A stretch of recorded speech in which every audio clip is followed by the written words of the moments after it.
What's going on, everybody? Welcome back to Talkin Sports with Jake. Hope we're all doing well. Justin is making his first guest. He's the first guest of Season 4 of Talkin Sports with Jake. Justin, how are you today? I'm all right. It's Labor Day, so well, we were supposed to have class today, but the class we have in general doesn't meet often anyway. So No, it does not. It's all right. But yeah, I'm happy to be back. Maybe at some point we'll pick back up Jake and Justin in the morning, or maybe I'll just sit here and just constantly become a guest and just I'll be almost like Ish Smith. I'm part of it. I'm part of the team. I'm just but I'll be in and out. All right, yeah. I talked about that. I think my last show or show before or something. We do plan to do that at some point. We have some other stuff going on. We will talk about that at the end of the show. So. Don't go anywhere, but please don't. Yeah, please do not. Please no. We need the ad revenue. Please don't go. we really did. We really did. We're struggling with the ad revenue right now. Yeah.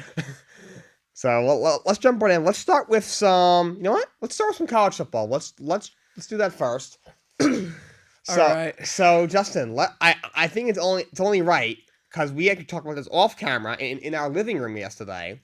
I know what you're gonna say. It's only right that we sit there and talk about Kent State versus UCF. I know exactly what you're talking about because that's the only big game that happened this weekend. Of course. That happened as well, but also there was a really big game. Colorado, of course, new look Colorado they were very busy in the transfer portal course, coached by NFL Hall of Fame corner and former Jackson State head coach Deion Sanders. I tried to remember his nickname, but Coach Prime. Coach Prime, of course, led by his son, Shedeur Sanders, is their starting quarterback, and two-way star who Deion stole from Florida State last year at Jackson State, Travis Hunter, and he followed him to Colorado. Looked very good, beat number 17 TCU, who was in the national championship last year, 45-42. So, Justin, what were your thoughts on that game? In general, overall, really fun game. It was just an overall fun game to watch. It wasn't a blowout like a lot of college football games can end up being, especially in week 1. I mean, if you look at the Oregon game, that ended 81-7. I mean, you probably could have put your third strings in the third quarter, and you probably would have still won the game at that rate. Yeah. And you're not coming back. But I don't know. So.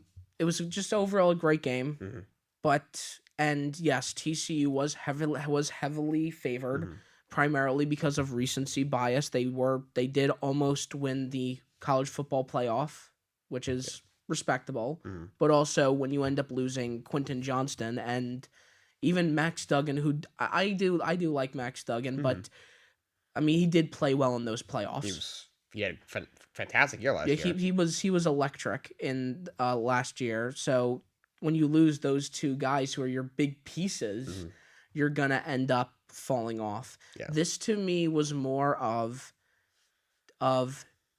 TCU being bad than Colorado being good. I want to hear your thoughts first, but I'm gonna go through as to why I'm not high on Colorado just yet. Yeah, I'm a little bit on the other side. I thought Shedeur looked phenomenal. He was a kid, obviously Deion's kid, so he's obviously gets a lot of attention just because of his name. And, he was at Jackson State, played well, but obviously not a very big stage, so first of all, wasn't a lot of eyes on him, so he's still unknown, and second of all, just like, all right, you're writing up all these schools that, aren't that great, so we don't really know what he is yet, so obviously Deion took him with him to Colorado, and he looked phenomenal. He threw for over 500 yards, he threw like 4 or 5 touchdowns. He was very accurate as well. He looked really, really good. Well, I really like what I saw from Travis Hunter. He looked phenomenal. He had 11 catches for like 119 yards, and he also had an interception on the defensive end. He played like every snap. Like he put 110 snaps in one game. Travis Hunter, to me, was the best player of the game. He probably was. I mean, I don't really think it's that close, but Shedeur's a somewhat close second, obviously, but Travis Hunter was absolutely phenomenal. And he's not draft eligible until 2025, so that could be a guy who could really help Colorado in the next couple of years. He looked phenomenal. I was very impressed with Colorado. They looked like a fun team. So look at their schedule. Oregon's going to be a tough game. USC will definitely be a tough game. That game, by the way, hit the over on that game because both teams don't play a lot of defensive teams. Like Colorado will give up 42, and USC never plays defense. Lincoln Riley does not know what defense is. The rest of their games, I don't see a game where I'm like, I think they can lose that one. So Bingo. 10-2 might. I don't think he's out of the question. So I really like what I see from Colorado so far. Yeah, bingo. So first of all, they have a very easy strength of schedule. Very easy. It's Nebraska. So for their next 2 weeks, it consists of Nebraska at a home opener for Colorado. So that helps even more. Yeah. And then they play Colorado State. So I'm just not going to look at those 2 games and say, okay, if you win these, I'm going to say you're the real deal. I'm going to ask you, if they lose one of those games, that's not good. I'm going to say, what the hell? And so here's my issue with Colorado. First of all, Shedeur Sanders did have a very good game on paper. If you watched how he played, though, he could have been a lot smarter on the offensive end. You mean like his throwing? Did he his pass selection? He would rather throw. I watched this guy a couple of times on crucial third downs try to throw it in triple coverage to Travis Hunter and risk it getting picked off or what it usually was incomplete because the TCU defense was atrocious. Compared versus throwing it to a guy who might not be as good as Travis Hunter, but he's wide open in the end zone.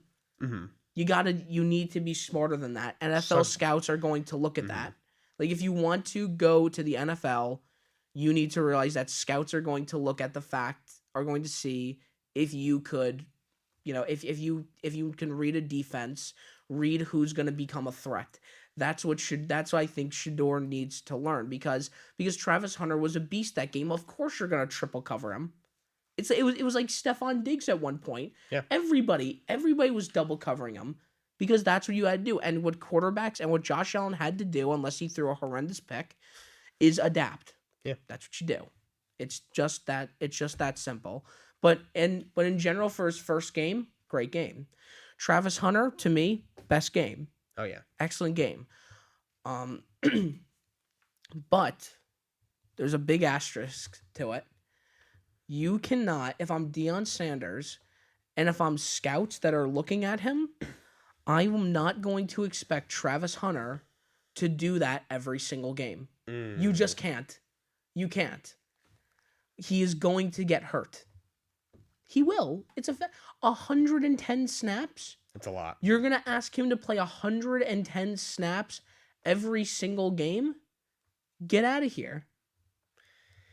Yeah, that's actually an interesting point. So, we've never really seen... we have not seen an NFL player play both ends, maybe way back with the 40s or the 50s, but since the modern day hit, in the modern era, we really haven't seen that ever. We barely even see it at the Division I level. There's very few Division I players that even play both ways. In high school, yes, guys do that, but it's high school. They don't have the funding. They don't have. No, the only time in recency where I've seen the NFL have someone play 2 positions was the Saints when they would put Taysom Hill at quarterback and then a tight end. Yeah, you've never seen a guy go out and be on both sides of the ball. Never. Like I said, in high school we'll do that because they don't have the funding to obviously they don't, very few high schools actually recruit, so you don't have your rosters aren't as big, so you need guys to play both ends. Like at my high school, I know there was our couple star athletes who would play both ends. That's what you gotta do. It's high school football, but it's not even like the NFL. We really haven't even seen this at the Division I level and consistently really in a very long time. So, and you look at guys who do both ends. I mean, baseball's only been a couple. Outside of there's Babe Ruth way back when, Ohtani, and who constantly gets hurt, who now is might need Tommy John at the end of the season. Won't pitch. Isn't pitching the rest of this season. If he has Tommy John, he won't pitch next year. He's still hitting, and this is a completely different thing. But yeah, you got the kid from Florida, Jack Caglione, who I think will be number 1 pick next year, is a 2-way guy. But outside of that, baseball's the only sport that we've ever seen like a two-way guy like that, really. But that's because baseball is way less physical than football. Way less physical, and also I just named 3 guys. Babe Ruth, who obviously played in the 30s and 40s. Otani, who's off the league's best player right now, and then Jack Caglione, who's still in college. So yeah, like NFL level, we've never seen this. So what I think Dion's trying to do, he's trying to do. You could tell he's trying to do things his way. He's trying to do things different from everybody else. He's said it many times, and this is definitely different. You know, we've never seen a team basically not in college football. Basically, I know with NIL it's different. But he said when he got there, I'm bringing my own luggage. And he literally the team is extremely drastically different than it looked last year. Not only because they're actually good, but like just the players, it looks a lot different.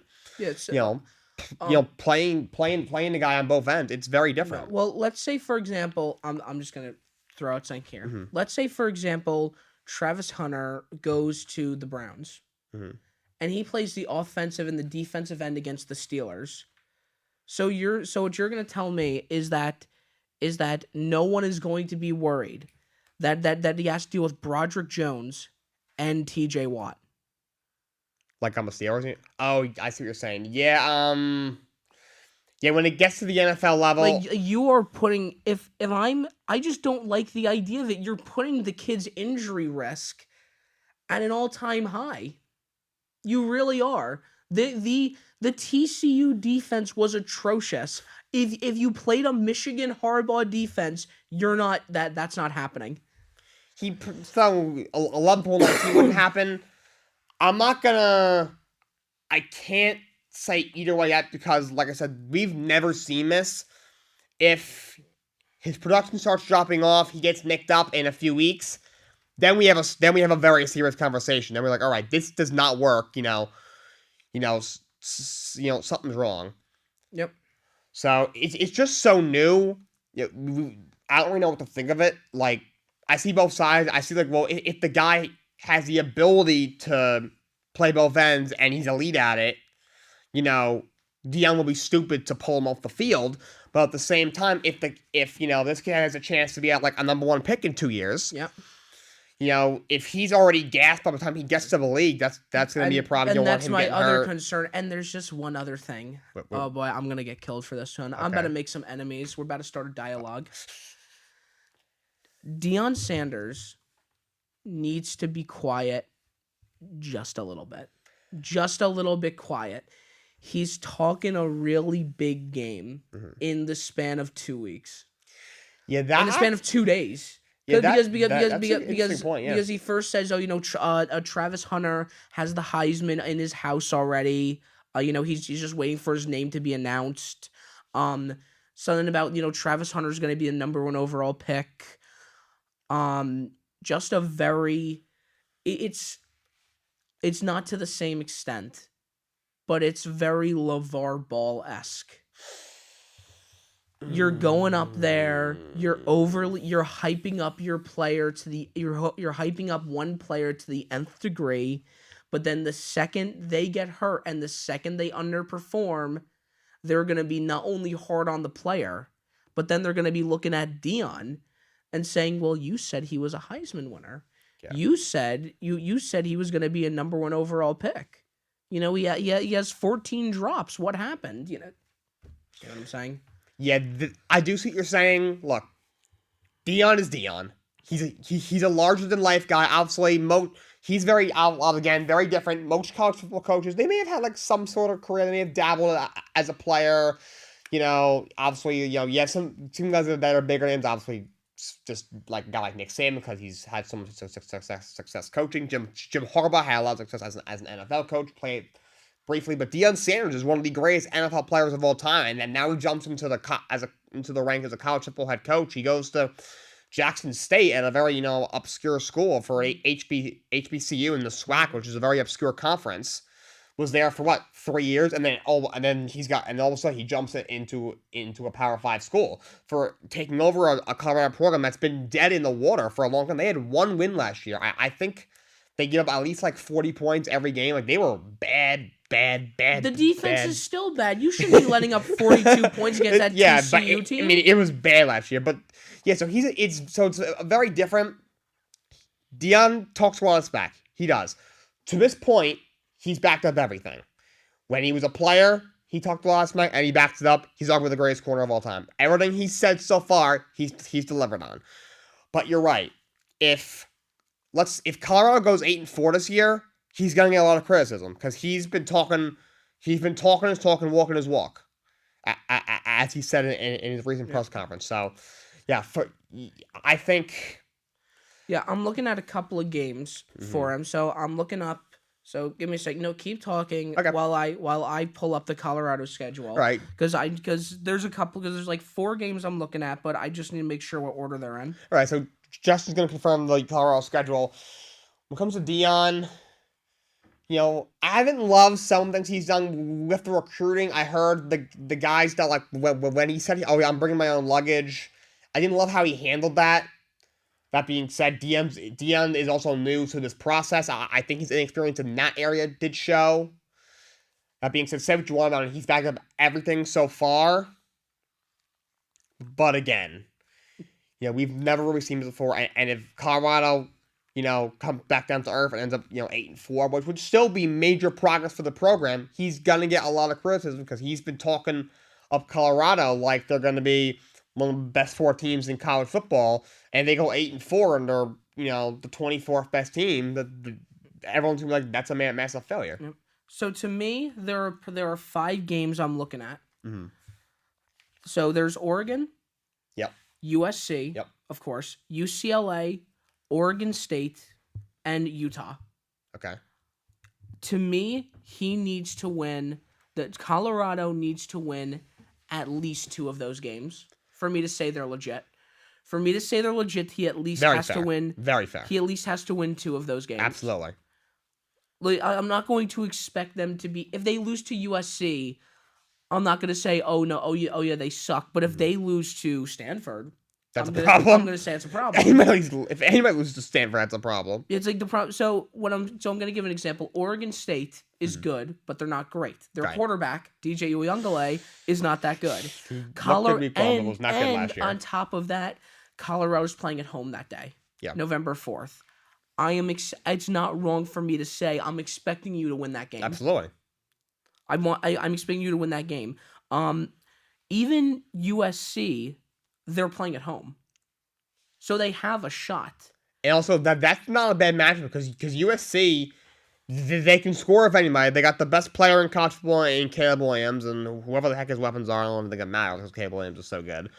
They play 0 defense. Colorado, so far, looks like plays 0 defense. So that game, like I said, smash you over. That could be not a bad matchup for them because they're one of the few teams in the sport that can score with USC. Can I stop them? No, but I don't think USC can stop them either. So 45-42, that we could see something similar to that in that USC game. Absolutely. But yeah, they gotta win. To me, I could even say 3 because Oregon could be a tough one. They're a good team. USC is gonna be tough because USC is very good. Looking at Riley, who I do think is overrated, and he has really never won a big game. He's the D corner he had at Oklahoma gave up all those points. Like, oh, you can come to USC with me, and look how that's worked out. But he is a good coach. He's more experienced, obviously, than Dion. So that could be a tough game. Obviously, they have Caleb Williams, who's probably going to be the number 1 pick in next year's draft. But, like, Utah, I don't think should be that much of a problem for them. You said the other 2 you said were I said UCLA and I said Oregon State. Oregon State's decent. I like what I saw from them. They also played San Jose State, who's horrible, but no. Okay, so San Jose State is. I'm not looking at that game because San Jose State blew 2 timeouts in the first quarter, and then tried to ice their own kicker. Yeah, he didn't. Not great. He's lucky he didn't because that kicker absolutely crushed it. He was probably the best player on San Jose State. Yeah, so Oregon State looks okay, but still, if Colorado is for real, they should win that game, and then UCLA they should be able to handle. So really, like I said earlier, there's only 2 outside of Oregon and USC. There's no game I don't think they shouldn't be favored in. That being said, Oregon State, it's possible that they lose to, wouldn't be out of the question. Even Utah. Yeah, but the problem is they're playing at home. Yeah, but Like if you're playing at home, UCLA and Oregon State and Utah, those games they should win. I'm not sure about Oregon and USC. Well, I'll have to see what happens with those 2 games. let's see. Yeah, so moving on, Justin, was there any other games or players or teams that caught your eye this past weekend? I wanted to gouge my eyes out watching the LSU receivers. That's right. I was a little shaky on Jaden Daniels. Mm-hmm. He's actually pretty good. He's very good. He's very good. He's very good. He uses his legs a lot, which he's got to work on. But I can understand why, because he's actually a very accurate passer. He really is. He's a very accurate passer. He's got a good arm, but his receivers can't catch. There was someone. His receivers can't catch. Quite a few drops. Yeah, that's the game I was actually... All of them were Giants Kenny Galladay out there. Yeah. 7 drops. Was there 7? Wow, that's bad. I don't know. Imagine. I probably was. I could probably say there was at 20 least there was at least 3 or 4. Yeah.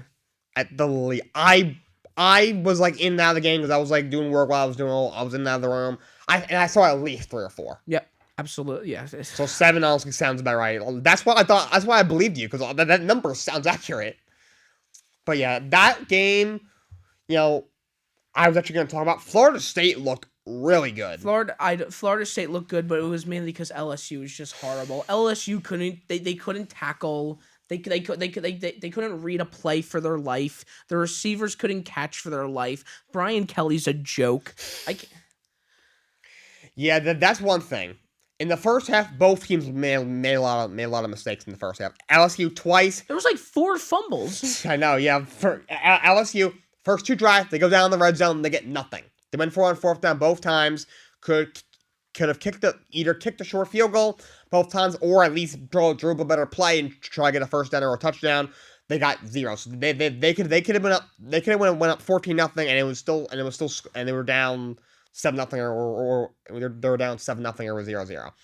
And then, like you said, LSU had a lot of drops. You had, LSU forces LSU forced a turnover, and then they gave it right back.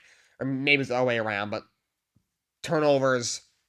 The Florida State made some miscues as well. In the first half, Jordan Travis, who I also really like from Florida State, he was getting killed. They were pressuring him every single snap, and Florida State was making some mistakes. It was like the first half was entertaining but sloppy. Second half, Florida State, Coach Mike Norvell made some nice adjustments, and they looked a lot better. They came out screaming.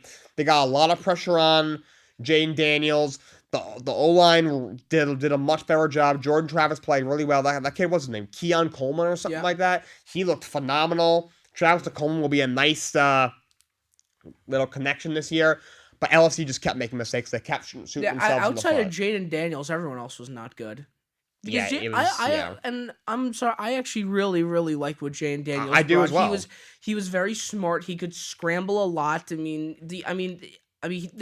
was a lot of times to where it probably could have been 2nd and 20, 3rd and 40, whatever it could have been. And it wasn't, because he was just so good. It's like he was hurdling over people. He was. It was so cool.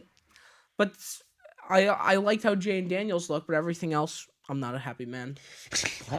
Yeah, so bring back Ed Ogeron. Bring back Coach O. Yeah, LSU came in ranked 5th. They will be going down. Florida State came in ranked 8th. They should be going up. Yep, they should be. Well, we'll see the AP rankings later. Yeah, and Florida State and Clemson came in 8 and 9. That's today. Yeah, and then Clemson plays Duke today, so I expect Clemson to probably blow them out of the water. Duke football isn't great. No, Duke football is trying to run, the triangle offense, like in basketball, but they can't because it's football. Yeah, so, but yeah, for the first time in a while, Clemson actually has some real competition in the ACC. With Florida State is a real team. NC State's pretty good. Not so much with the Gators. Nah, I don't want to talk about that game. I don't want to talk about the game. Who did they play again? They played Utah. That's right. I don't want to talk about the game. I just want to talk about one thing. Why? I know it's tough to do, but why is Graham Mertz, the Gators quarterback, wearing Tim Tebow's number? Yeah, doesn't make. I just don't agree with that. Tim Tebow, he did not have a great NFL career, but he's probably one of the greatest college football quarterbacks ever, Absolutely. and probably the greatest Gator quarterback, Yeah. or at least one of I don't even them. think it's close. Yeah, I mean, I don't think it's Cam Newton. He didn't even play for them really. No, he did. He barely played for them. Yeah. But I would think I think he's probably the greatest Gator QB, if not just in general, one of the greatest Gators. Period. Absolutely. I think you should have retired his jersey. Yeah. I mean, it's not like it's Aaron Hernandez to where he had some kind, where he had a very, terrible off the field life to where it would just be ridiculous to retire it. No one should ever wear the number 15 in the University of Florida again, if you ask me. But I'm just a Tebow enjoyer. That's all I can say. I'm a Tebow supporter. Yeah, but yeah, I thought Florida State looked really good, and LSU little shaky. Yeah, no, a little. Yeah. A little. All right, so we can move on from college football. Let's talk about the NFL. Let's talk about the NFL. All right. So season starts this Thursday. First game, Chiefs Lions. Very excited. This Sunday is the first slate of games, and then Monday night our Jets play the Bills, which should be a phenomenal game. So let's start with this, Justin. Give me a sleeper in the AFC and in the NFC. In just conference or divisions? Do the conference if you want to tie into the division. That's fine as well. Sleeper team in the AFC and the NFC. Mm-hmm. Ooh, that's tough. That's tough. I don't know if I want to say. Ugh. I mean, you kind of can't not say the Jets for the AFC, right? Yeah. It's a little tough to not say that the Jets are a sleeper team, but I also want to say the Chargers. I want to say the Chargers. Okay. Because I like what they're building. You draft Quentin Johnston, who is very, very good for TCU. And I think, I don't know, I think they're going to be going a little bit further than they did last year. They always are trying to build up that team. Mm-hmm. I think if it doesn't work this time, you need to start looking at the coach. Yes, please do. But you also probably should have been looking at the coach last year. Yeah. After just horrendously choking. But another sleeper team in the AFC, the Jaguars. Yes, absolutely. Gotta talk about the Jaguars. They had a good run last year when they were expected to not go far at all. They were expected to tank. But they ended up beating the Chargers in a huge comeback fashion and making it to the second round. So you can't really complain about that if I'm a Jaguars fan, but they're also another team that just constantly gets better. Yeah. You have Calvin Ridley now, who's off of gambling, I think, or may just not going to get caught this time. But this could be a team that if you don't pay attention, or if you don't prepare for them, they could end up making it to an AFC championship. Absolutely. And you'd say, what the hell? Yeah. So that's mine for the I'm going to say the Jaguars for the AFC. Love that pick. I really like Jacksonville as well.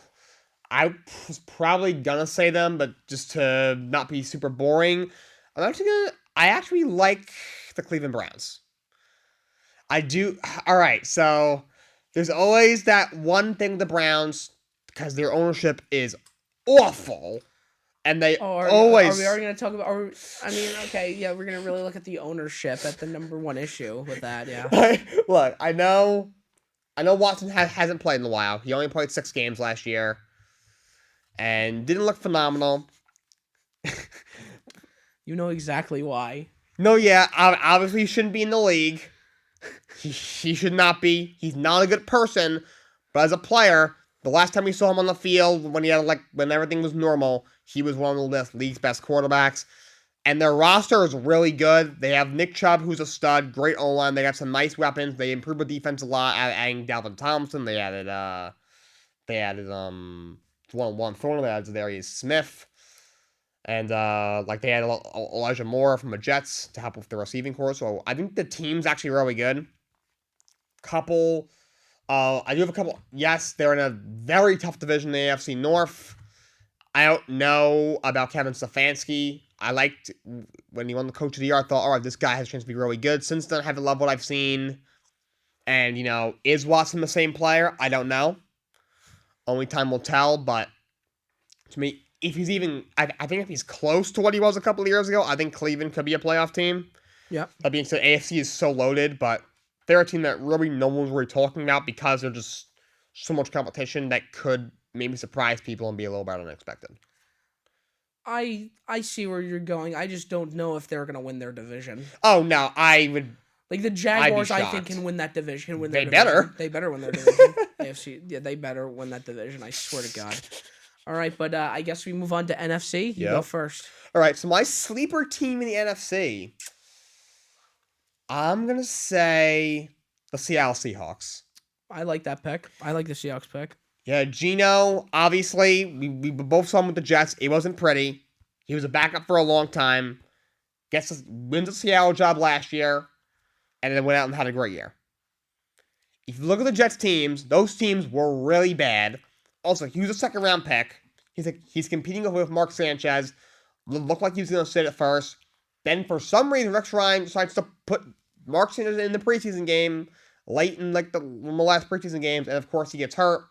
So Geno got thrown out there with a not good off the line, god awful weapons, not a good defense, and Rex Ryan. I love me some Rex Ryan, great defensive coordinator, love him on ESPN, but I don't want him to be as my head football coach. So he loves football, emphasis on the foot. Yeah, he's very into feet for sure. But yeah, and now Geno all of a sudden he goes to a stable organization with a really good coach and some nice pieces around him and a good team. All of a sudden he's good. Funny how that works, but. So I don't think he's a one-hit wonder. Can he be like a guy like Justin Herbert? I doubt it, but I think he did what he did last year.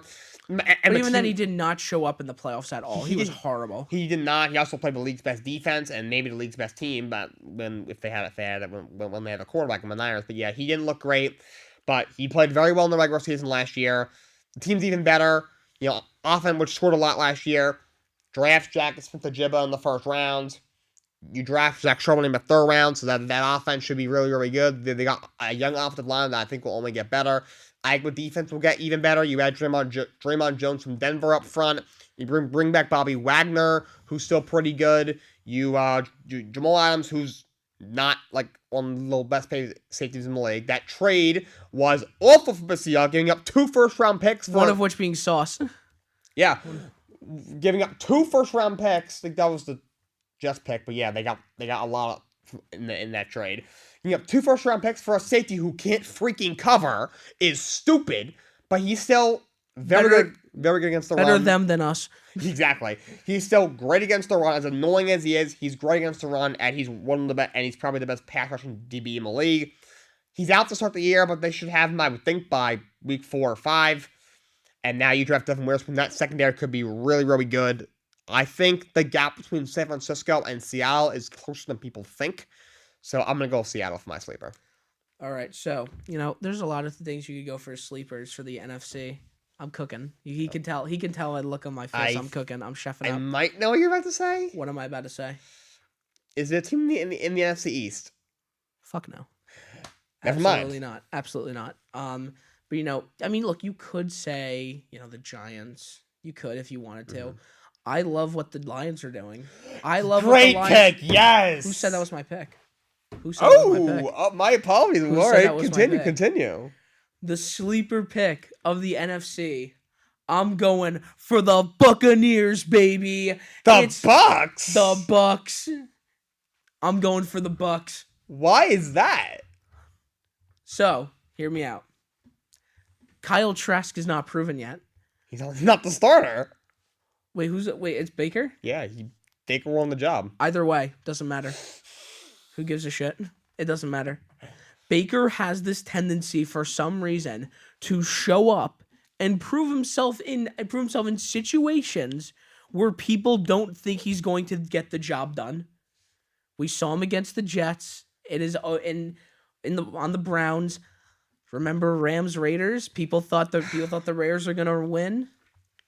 That division is terrible. Oh, it's awful. The NFC South is terrible. All he needs to do is be semi-accurate. That's all he needs to do. Just dump it off to Mike Evans every now and then. And they also have Sean Tucker, baby. I don't care if he's RB2. I don't trust Rashad White for my life. Sean Tucker's going to get it done. Here we go. It's time for Buccaneers season. I think they could win that division. I genuinely think they could.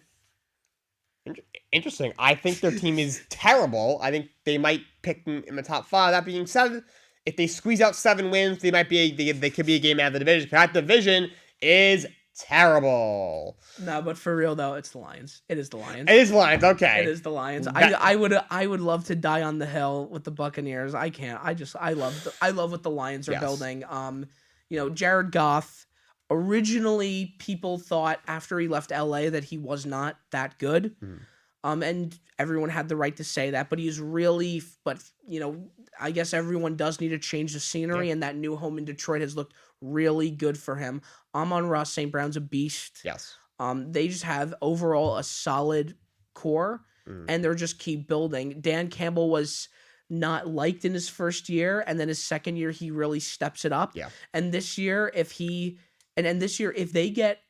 go, I'm gonna say if they win like 12, if they have 12 wins this year, for example, I think he wins Coach of the Year. Probably does.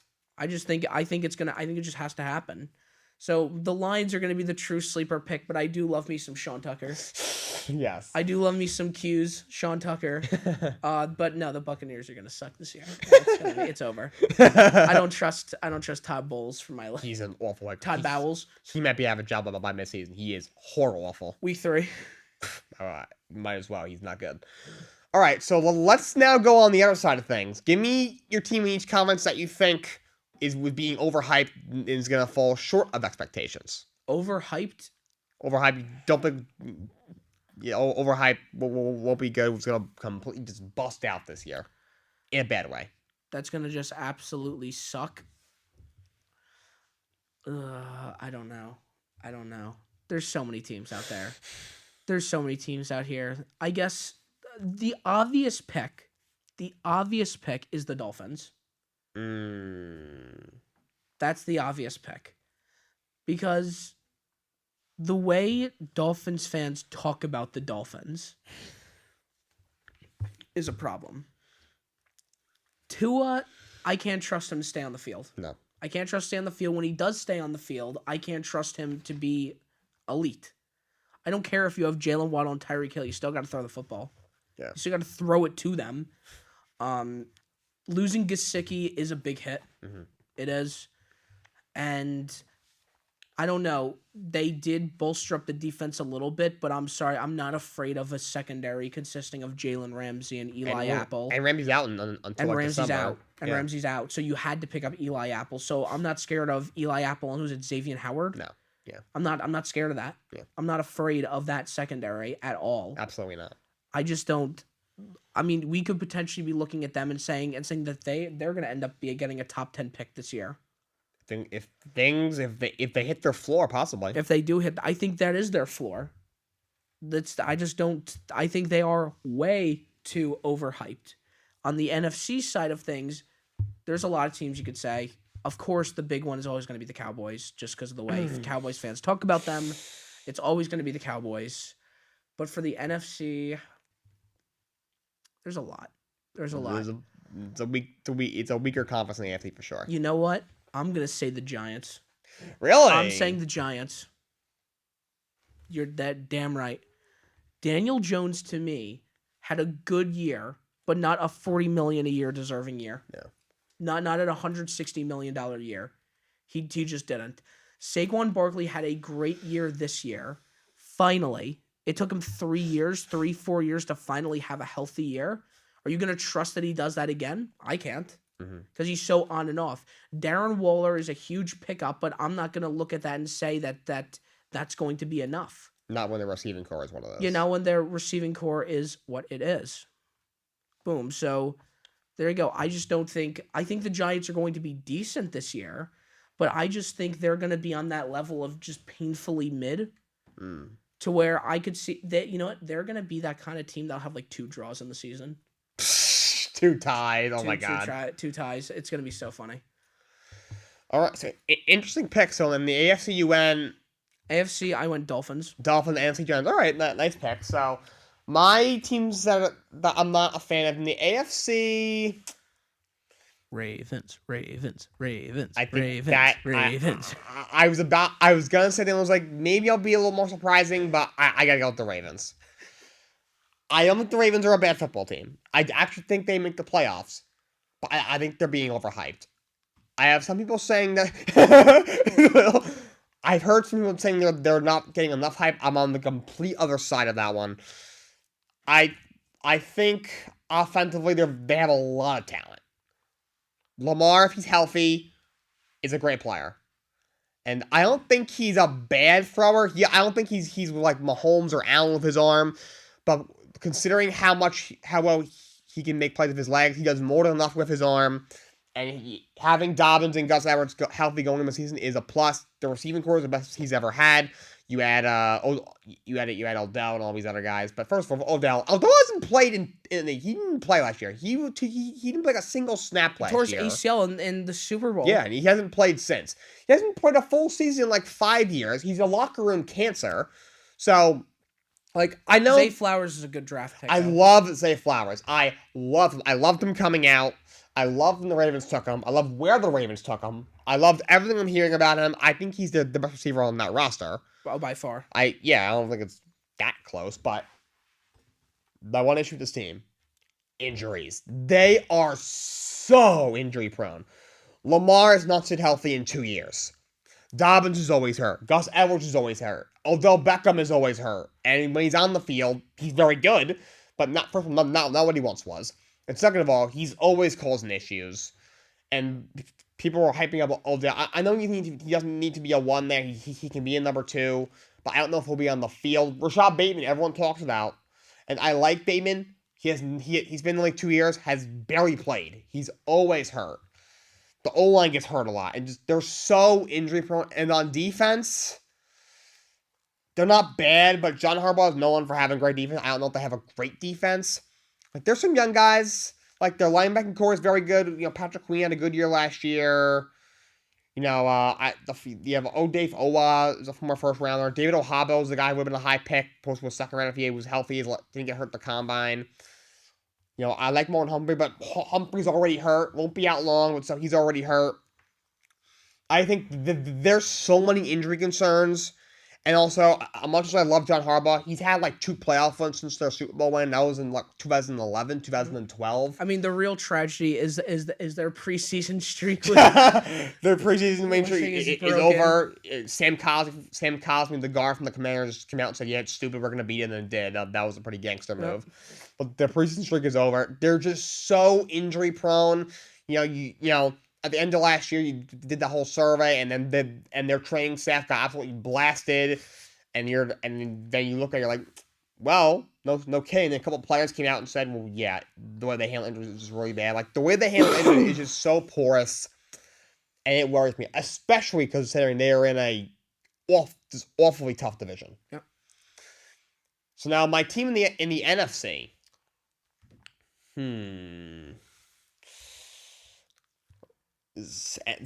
Giants. I mean, you said the Giants. I want to be repetitive. I'm gonna say the Minnesota Vikings. That's fair. So they had a good year last year, but there's a couple of reasons I think they're not going to be very good. Although they're in a wide open division in the NFC North, the Vikings got really lucky last year. They won a lot of one-score games, and it's impossible for them to do that again. Like, they won, like, whatever it was, like 10 one-score games, like 10-1 or something. Are they going to be like 1-8 in one-score games? No, that's not a fair judgment, but they're going to, like, right there, you could say that's 3 or 4 wins off their record.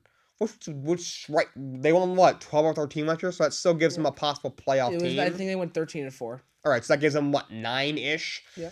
But they also lost a bunch of pieces. They cut Dalvin Cook, who had 1,100 yards on the ground last year. So now they have Alexander Madison and a pretty thin running back room. You cut Thielen, who's one of the best receivers in the history of that franchise. Had 70 catches last year. He's gone. You let go of Zadarius Smith. You traded them for nothing. So now Daniil Hunter is just all alone there. He was upset earlier in the offseason because he wanted the contract, so he's upset. And just, I think Brian Flores is a better defensive coordinator than Ed Donatell, but the talent-wise, defensively, they're just as bad. The defense is horrible. Oh, the defense is trash. Yeah. It's so bad. And they should score a lot. Kirk Cousins is good. I don't think he's great, but he's good. He gets overhated a smidge at times, but also the guy can't win a big game for his life. I mean, I do like Kirk. I think he's a great guy, though. I do He's like a great Kirk. guy. He's very funny. And this is a pass-first offense under Stefanski, and with Jefferson and Hawkinson and all those weapons, they should Yeah, I score mean, a Justin lot. Jefferson's a great player. He's probably the best wide receiver in the NFL Absolutely. right now. So they could score 27 points a game, but they might give up 30. Yeah, that's something to be a little concerned And about. just they got so lucky last year that they're going to lose less games just based off that. And the team is overall, I think, significantly worse. So I don't see them going much better than 9-8. So, like, their ceiling is probably like a 6 or a 7 seed in the first round exit. Yep. There's another team in the AFC that I was thinking about that we got to talk about real quick. Okay. That's going to fizzle. The Titans. Oof, they're not great. The Titans, I've never seen a more messed up QB identity room ever. Who's their QB1? Is it Tannehill? Is it Will Levis? Is it Tannehill Malik? right now. Is it Malik Willis? Who's it gonna be? DeAndre Hopkins is a good pickup, but it's not gonna be enough. Surely not. It's not gonna be enough. It's gonna be the same play call every time. Give it to Derrick Henry and see if he does anything. The Titans, if I'm a Titans, I'm like, all right, Henry for a running back is getting older. They consider trading him in the offseason. I think he might get traded in the offseason. He will. Next offseason. I think he'll be traded. To the Jets, probably. Where every running back goes. Yeah. So they may have one more year of him. If I'm them, I'd run him as much as possible. I'd give him 30 carries a game. They cannot throw the ball. Their passing offense is bad. Hopkins is still very good. That being said, Tennessee is where great receivers go to die. Like Julio Jones, Andre Johnson, Randy Moss, fucking Julio. Treylon Burks. I wasn't that high of him coming out. He was hurt a lot last year. He's already hurt this year. I'm not excited about him. The rest of the receiving core is awful. I cannot pronounce your tight end's name, Okonkwo, whatever his name is, Chig Okonkwo, whatever his name is. Tannehill is going to get killed. Whoever is the quarterback is going to get killed because their offensive line is brutal. It wasn't good last year, and all right, let's just cut 3 starters. Yeah, dude, watching the Titans makes me depressed. I think we gotta move on. I like Pierre Skoronsky, but the defense is also mid. I like Mike Vrabel, but they're not going to be very good. Dude, I hate the Titans. It's so over. It's over. I'm done. I hate the Titans. All right, so to close out, let's talk some basketball. All right, great. So, both our teams did pretty good last year. Knicks surprised me and went to the second round, losing to your Heat. The Heat definitely surprised you because throughout the season you were quite negative about them. I have every right to. All right, let me went to the finals. Let me clear the air about that real quick. I think this is a much needed conversation. I'm sure people wonder, like you, like Ashton, like everyone in our townhouse, wonder why I am so critical to the Miami Heat. Why am I so critical towards them? And the reason why is because here's the difference between a fake fan and a real fan. A fake fan only looks at the good things. A real fan knows what needs to be fixed. Yes. That's just a fact. If you're not critical with your favorite team, you don't like them enough. No.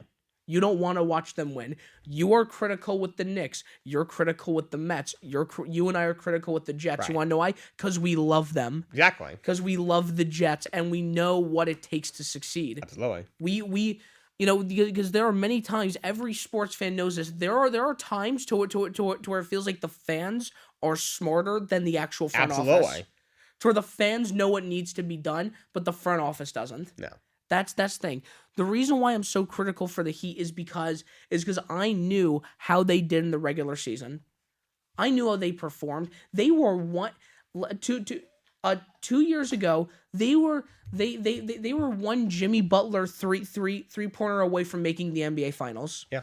And there's a shot that to where they could have won that. There was. I mean, the Warriors are very good, but they could have won that finals. Mhm. But unfortunately he missed, and it is what it is. But coming into last year, I'm like, okay, so it's clear that they still have it. Yeah. They still have it. Mhm. So what are we gonna do? And then they end up winning, less than 45 wins. They end up being a play-in team and losing the first play-in game, making them the 8th seed. I had every right to be pissed at them. I wanted to tank. You did. I wanted to tank. I was fed up with the season. I was absolutely fed up with the season. There were so many things that were wrong with it. With Tyler Hero having a big ego, Max Strus not performing, Gabe Vincent being hurt, and Tyler Hero being hurt were big issues. Running Dwayne Dedman and Cody Zeller for what? For what? Cody Zeller looked ugly in the final. It was not a pretty performance. Cody Zeller is ugly, period. when the only player that had a sign of life every single game was Jimmy Butler, I had every right to be frustrated. I wanted a better pick. I'm not saying they needed Wembanyama, but Cam Whitmore would have been nice. Yeah, I do like Jock Price. I think he's very good. Jaime Jaquez Jr. I love Jaime Jaquez. I like him a lot. Very athletic. Really helps out what they're going to do. He's not going to be a starter, but not right now. He's not going to be a starter, but from the way I see it, he plays a lot like Jimmy Butler, and that is a guy to where I would be very comfortable watching him come off the bench and get 15 minutes in for Jimmy Butler to get a break. Jimmy Butler in a playoff scenario should not be playing 50 minutes a game. I think that's because he hurt his ankle against the Knicks. It was in game 1. It was in game 1 against the Knicks. He hurt his ankle, and then was like so far he didn't want to sit out, but then they made him. Yeah. First of all, in game 1, we were like, oh, he's coming out of the game. Then all of a sudden, we come back from the commercial, he's still in the game. We're like, he literally couldn't walk up the court. In game 2, they held him out. Honestly, I think he could have played, but they probably looked at him and said, Jimmy, I know you want to play. I know every game matters. It's the playoffs, but we're up. We took a game in New York. We have 2 options. Either you play game 2 at 50%. You might lose. You could win, but you might win. You might lose. And even if we win the series, by the time the conference finals come around, you're going to be so banged up, we really won't have a shot. Or we could rest you. We'll probably lose, but now you'll be mostly healthy for the rest of the playoffs. We could definitely win this series, and now you go into a series against Boston, a familiar opponent, because you played them last year, with a good shot to win. So I really think that's what happened. But he wasn't quite the same after the injury. I think because, like you said, he's playing 40, 42 minutes of games because he couldn't count on the other pieces to be there, especially in Tyler Hero getting hurt didn't help either. Yep. But as a Heat fan, general son who wanted to see them succeed, I was very, very happy with their play. I mean, how could I not be? From where they started, oh my gosh, from the way they came, from the way they ended from their season, it was incredible. I could still remember. I think everyone can, when Jimmy Butler hit the 3 against the Bucks and then stole it and then hit a pull-up jumper from 3 again. I mean, that was... Oh, yeah, and what was like game 4? It was game 4, and they were... He had 56, they were down by like 10 points with 2 minutes left, and all of a sudden Jimmy Butler is him. Because he is. I am still going to stand by that he should have won Clutch Player of the Year. I love De'Aaron Fox. He played great, but I think he should have won it. And I am still standing by the fact that Jimmy Butler that year and the year before, for that matter, is the best player in the playoffs. He was best in the Eastern Conference for sure. In the Eastern Conference he was the best player. Well, okay. Well, yeah, Eastern Conference, absolutely. I mean, in terms of clutchness, yeah. Who else could you? How much more did he have to do? He could not do more. He could not do. I was so upset though. I was so annoyed when they lost in Game 6 to the Celtics. I was crying. I was crying, dude. That was crazy. That was a heartbreaking loss. It really was, because they had that game in the bag. Marcus Smart pulled up some horrendous 3-pointer, and Derek White becomes Superman out of nowhere. So that was why I was very critical of the Heat. I wanted more. They gave me less. And I just couldn't, and I just could not accept that. And you know what? I stand by how critical I was, because guess what? When the finals came around, everything that I was critical with them about ended up coming back. So at the end of the day, I was perfect. I was okay to be critical, Yeah. wasn't I? I understand that there's probably no center that can really stop Jokic, because Jokic is on a whole nother level in terms of bigs. Yes. But come on, man. You're telling me so you're expecting Cody Zeller? You're expecting Cody Zeller to have an answer against Nikola Jokic? He couldn't even find an answer against Mitchell Robinson. Yeah, he Zeller is might be time to hang it up. No, I don't think he's on the team anymore. No, I doubt it. Thank God He wasn't great in the playoffs. They just need more. They just need more. No, I'm not talking about the Heat today. I'm not talking about the Heat Justin's today. done with the Heat. It's not even October. It's September 4th. I'm not talking about the Heat yet. That's an October conversation. That's an October dialogue. That's October. We will start a dialogue with that. We'll start in a dialogue October. in October. But what was your initial thing you wanted to bring before I went on to my mini Heat rant? And I'm just gonna, I'm gonna drink away my feelings with Pepsi today. I was happy with the Knicks last year. I wasn't expecting a lot, and they look like they're finally building something. They didn't go out and get a star, but I'm kind of okay with it, because I think there'll be more stars available next year, and they could have 4 first-round picks next year. So I don't really know if they had the assets, like players-wise, they had the assets to trade, but the picks, like if teams wanted picks this year, the Knicks wouldn't be able to make it work. It wouldn't happen. That's true. And I don't know who will be available. There's a lot of rumblings around Joel Embiid. There's even rumblings around Giannis. I don't know if definitely more of a shot with Embiid being available than Giannis. And when it comes to Embiid, his playoff concern, the way he's performing in the playoffs does concern me. But I can't sit up here and say that the Knicks wouldn't be a lot better off with Joel Embiid. So they would be better off with Joel Embiid, but but people on the Knicks fans need to realize that you're not just going to get Joel Embiid for nothing. That's the thing. You're not going to cost a lot. Yeah, you're not going to fleece the Sixers. No. The front office is stupid, but not that stupid. You're not just going to completely fleece them off of Joel Embiid, who's their best player in years. Yep. They're gonna ask for a lot. I mean, I'm not saying the Knicks are gonna take it, but I wouldn't be surprised if they want Brunson. I wouldn't be surprised if they want Randall, which I'm sure Knicks fans would be happy. Would give up Randall in a heartbeat, but they're probably going to ask for Randall, a nice amount of picks, and a nice amount of that pretty bench that the Knicks have. Mm-hmm. That's what they're going to ask for, and Knicks fans could look at and say they're asking for a lot, but are they really? I mean, he's a top 5 player in the game. He's a top 5 player in the game. You got to give up something to get something. He won MVP for a reason. Yeah, you got to give something to get something.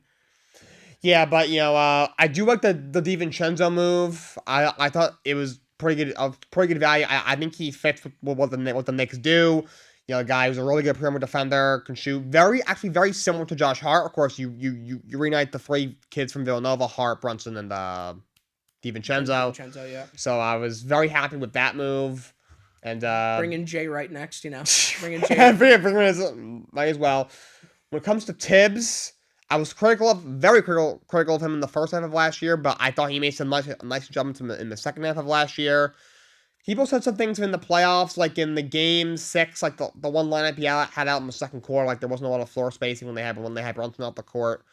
That being said, Brunson had also the game before didn't come out of the game, nope. and he played 42 minutes in that game. Like the guy was probably gassed. He did, and also game 6 they were playing a pissed off Jimmy Butler. I wouldn't want to do that either. I wouldn't want to play a pissed off Jimmy Butler in the playoffs. No, me either. So. But also, last year I thought that team was going to be mid can be, and they won a playoff series. They started off very mid. They did. They were incredibly mid. They were very frustrating the first 20, 25, 30 games. I don't doubt. I mean, look, I don't doubt it, but the Heat were more frustrating. Trust me on that. Yeah, I still, they definitely were. I'll give you I that remember one. when during the winter break, I was sitting at home with my mom watching a game against the Pacers, and out of nowhere, Tyrese Halliburton hits this 40-footer to like to end the game, and we were pissed. Like I'm like, since when did Halliburton have that shot? Like all of a sudden he becomes prime. All of a sudden he becomes prime Reggie Miller. I have no, and he's a beast, Oh, Halliburton. But great I player. just did not see that coming, and I was so mad. And I'm like, you know what? This is my downfall era. Here we go. But yeah, so I was happy with the Knicks. I like what they have this year. We'll see what happens. But Justin, let's get to the actual I'm segment. going to the NBA Combine, baby. It's time. I'm about to perform. Justin's put his name in the draft. I could actually. I don't There's see why nothing not. stopping me from putting my name in the literally draft. isn't. This is literally not. This is literally nothing. I'll go on draft, and then Pat Riley will see me and be like, he'll be frothing at the loins. Oh, the one meme. He's gonna be looking at me and be like, yeah, you know what? He hasn't been drafted. It's our time. All right, so what are we talking about? Let's go. Give me your contender and pretender in the East and the West. My contender in the East is going to be the Celtics, of course, because the Porzingis pickup is great. I don't want to, like, Celtics fans happy. I don't like that, but I have to. I got to give them their flowers. Yeah. They definitely improved in areas. Getting rid of Marcus Smart was good. I even think getting rid of Grant Williams was good. And then picking up Porzingis is also very, very good. So I think they're going to be a contender in the East for sure. My pretender is going to be the classic team. It's going to be a basic pick, but I genuinely look at this pick and I don't think there's any other answer. It's the Sixers. Yep, I was going to say. It's the Sixers. That is the only answer it should be. Yeah. I don't think there's any other team that you can call a pretender. What are you going to say, Miami's a pretender? What are you talking about? It doesn't make any sense. The definition of a pretender is somebody who should be contending. And will not. And will not. And so, yes, Joel Embiid's great. He's probably going to want out. James Harden. James. So James Harden is too busy trying to get uncomfortable after being comfortable for too long. So he's like all over the place. He's having a nervous breakdown every single day. So he's probably going to be off that team on his own. But not just because he wants to, because they want him off. I'm not so. I like the Nick Nurse pickup. I like that, but he's just coming into such a difficult situation to where I'm not going to point the finger at him. No, I mean there could be a chance this year to where the second best player on the Sixers is Tyrese Maxey. I think that's pretty Tobias Harris obvious. is not good. He's just not. There's just so much going against them for the East, which is making them my pretender. For the West, my contender, I would say the Nuggets, but they already won, so you can't really do it twice. That's just not how it works. That's just not the rules. My contender is going to be the Kings. I'm taking the Sacramento Kings. They finally have some playoff experience under their belt. It has been proven that they can make the playoffs. So that's always a very, very good sign. That they have that. JaVale McGee, although not the best center, is an underrated pickup, considering that he has been solid on every team he's been on. He has championships for a reason. He's a great backup to give Sabonis a break. I like what they've done there, and Mike Brown has completely turned that team around. God, yes. He's completely turned that team around. And I think the Kings are going to be a contender this year. My pretender is going to be the Golden State Warriors. That is my pretender. Chris Paul is not that good. Newsflash, he is not the point guard.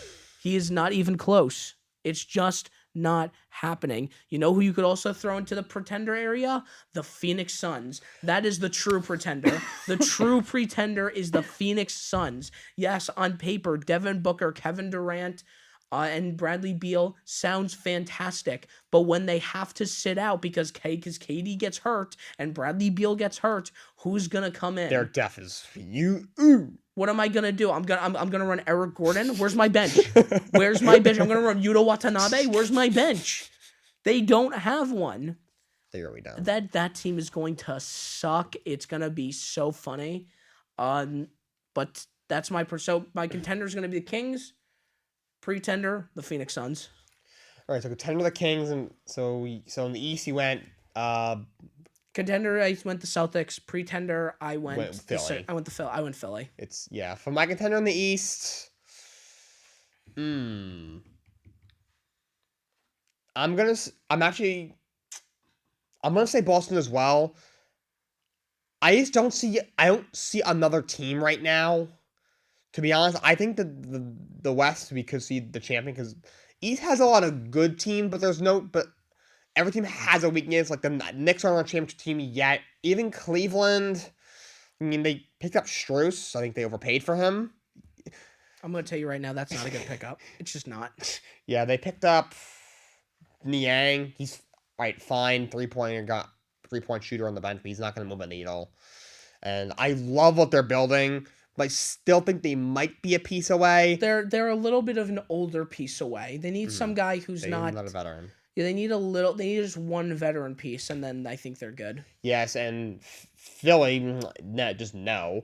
And Milwaukee, I mean, Giannis, Middleton, Middleton's always hurt.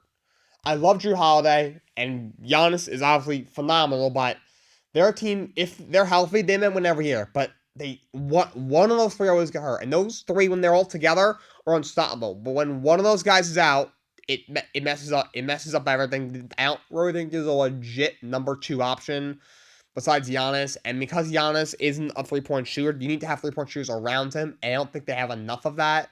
Now you go from an experienced coach in Budenholzer, now you bring in a first-year coach in Adrian Griffin. That's a tough situation, I think, for a first-year coach. I do like Adrian Griffin. I think he was assistant in Toronto. He's been a head coach candidate for a while, but I'm not sure how. A lot of expectations for a first-year coach. So I'll also say Boston. Tatum's phenomenal. Brown's great. He has a very shiny new contract. $300 million for Jaylen Brown. That's an overpay. That's an overpay. New CBA, though. You're paying guys 50 or 60. You're paying guys 2. Is what it is. They bring in Porzingis. If he's healthy, I think he finally started to get back to his old self last year. He finally got healthy, but he's already hurt, so I don't know how that's going to happen. And they have a good bench, but just, I do have some issues, I don't mind them trading Marcus Smart. In fact, I if it's between him or Malcolm Brogdon, I would have traded Smart between the two. Joe Mazzulla is worrisome for me. I didn't like how he coached in the playoffs, or even throughout the year. I had some nicks of him and just the Porzingis injury concern.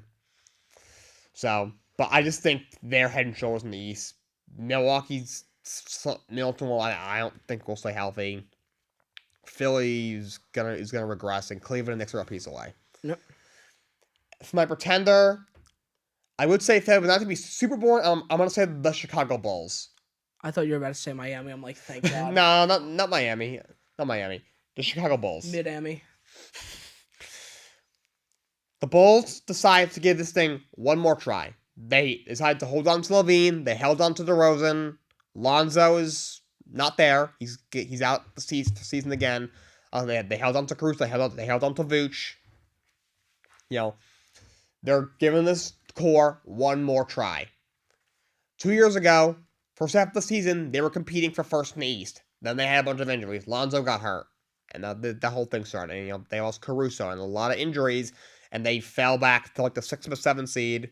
And then last year, they ended up losing the plans. They finished, I think they were the 8th or 9th best team, and then they lost in the plans. They lose the first game to, they beat the 10th seed, and then they beat whoever, and then they lost to Miami. They lost Miami, yeah. This court there's not a number 1 scorer on their roster. Levine's a very good player, but I think he's a 2. I think he's a guy, he can act as a 1. He'll put up nice numbers, but you won't win a lot of games. But if you put him with legit 1, that team could be really scary. DeRozan, I think, is a good number 2 scorer. I think he's a good player. He also doesn't play any defense, which is kind of a story of that team. I like Vucevic. Caruso's a great defender. I don't like you look at their team. Their team isn't bad, but I don't like the way it's built. There isn't a number 1 scorer on the roster. They don't play any defense. I think there's something going on in the locker room too. There were some issues last year. I don't think Billy Donovan's a good coach. This isn't going to work. What I expect to happen, and I think Vooch came out and said it, hey, we know this is our last shot. And he's right, and I don't think they're that much better than they were last year. I think they'll be a play-in exit again, and then they'll have to look at themselves in the mirror and be like, this isn't working. We need to make some changes. So they're my pretender in the East. For the West?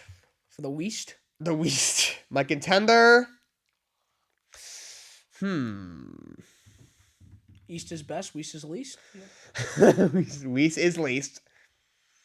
I'm gonna go with Kings. I'm tempted to say the Kings. I really am. Wolves. I'll say the Kings. I really like what they're building. They didn't do a whole lot in the offseason, but they brought in Trey Rashawn Holmes isn't that bad. The kid that they took in the first round I like. Fox is a great player. They got so many young pieces there. Sabonis and Fox and Davion Mitchell. Malik Monk. They got a lot of nice pieces there. Even the JVL McGee I don't hate. I think he's a solid number 2 center. I know, like in the beginning of his career, he was on Shaqtin' the Fool up, but since then he's actually played better. He was on, I think, the FIBA team a few years back. He's not. I don't think people act as he's like just this god awful player. I don't think he's like great, but as a number 2 center, you can beat. Keegan Murray as well. Keegan Murray, I really like him. Mike Brown's a great coach. I really like what the Kings are building. And they were the 2nd best team in the West. Yep.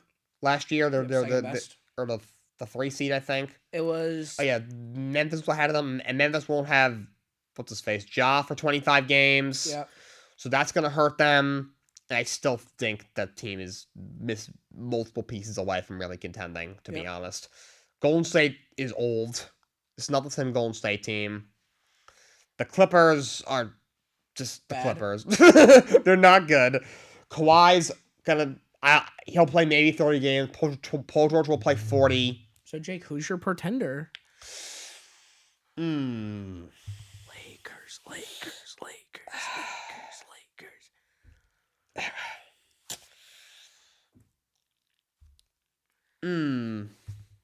It's the Lakers. It is. It's got to be the Lakers. I knew it was going to be the Lakers. You guys all know how I feel about LeBron. You love him. No, I think he's an all-time great player. One of the 10 best. The GOAT? No. The second best player? Still no. I don't even think he's top 5 all time. And he's still a great player. I think, but also, is he like a top 10 player? I don't think he is. I think he's a top 15 player in the league, which is still impressive at going into age 39. He also, ever since that ankle injury a couple of years ago, he said, I'll probably never be healthy again. And for once, LeBron actually meant what he said. He's going to miss a good 20 games. Anthony Davis. Oh, come on. If Anthony Davis is healthy, he's probably a top 5 point guard, top power forward all time. No doubt. It's not. I don't even think it's a conversation. I don't know how you can even deny that. He's gonna miss 40 games. It's going to happen. It's in the cards. It's in. Also, when he's healthy, he'll go out and give you 3 straight games of 40, 10, and 5 blocks, and then all of a sudden he has 6 points. The dude is not the same player.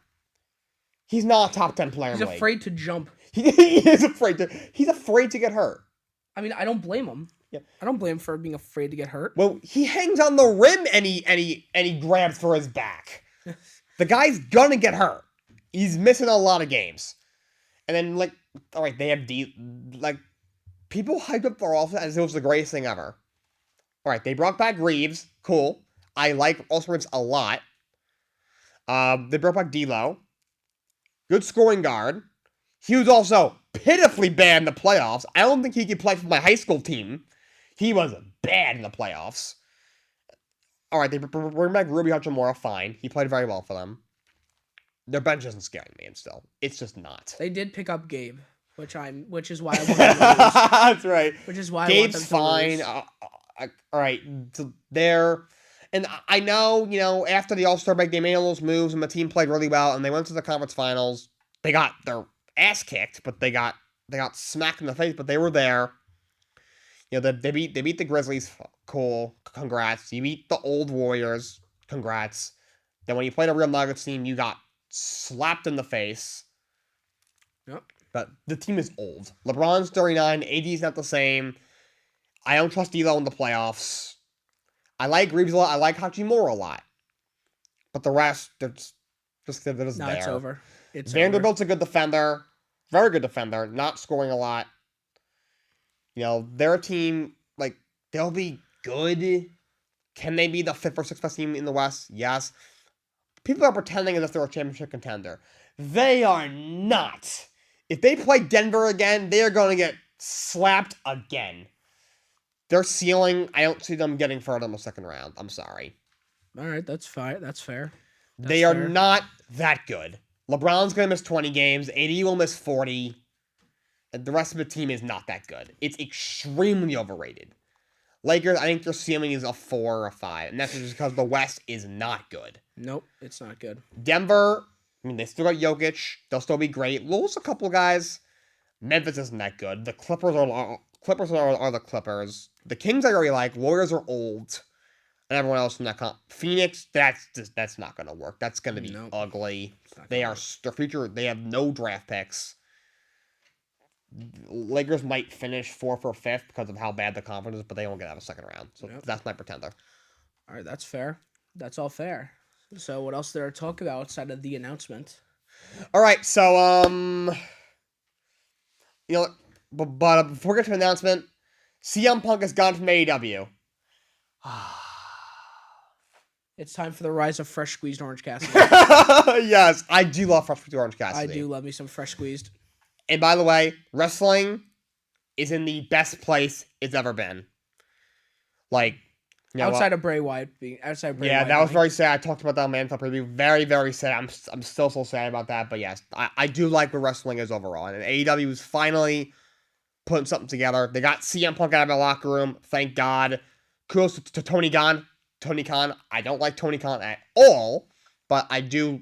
That was the right move. Kudos to him for bringing in, for talking to his board members, bringing legal counsel. And they all said, get rid of him, get him out of there. And by the way, on Twitter, I'm seeing all these things. Is he coming back to WWE? No! He's not! I'm so sorry, Justin, but he is not! Nobody likes him. Triple H, remember the promo? He looks like a hot mess, dude. He looks like a does. Mess. Triple H, remember that promo where Triple H basically called him soft? It was a promo, but the dude was right. Seth Rollins hates his guts. I don't know. If this was still Vince's WWE, I guarantee you CM Punk comes back. He'd be back. Oh, those two are freaking butt boys. He would be back. He'd be back in a heartbeat. He'd be back by... I think he'd be back by now. Yep.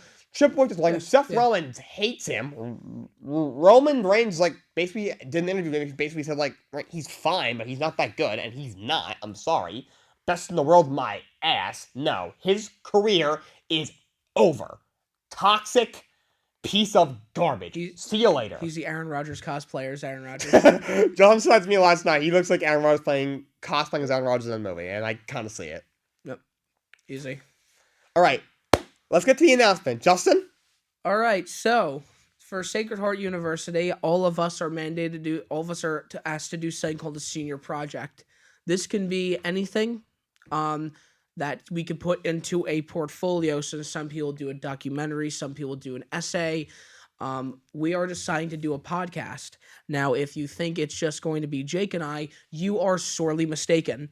It is not just going to be myself. It is not just going to be Jake. We are also going to be bringing in Ashton Alcock, and Liam Cannon. So all of your favorites who are on this show, all of your favorites who are on Jake and Justin in the morning, we will be having episodes probably I'm not sure how frequent yet, but Jake will be sure to announce it. Mhm. But it will be happening. You'll get all of your favorite people. It's going to be awesome. We're gonna have a social media page and everything. So when that comes out on Instagram, Jake will let you guys Mhm. know.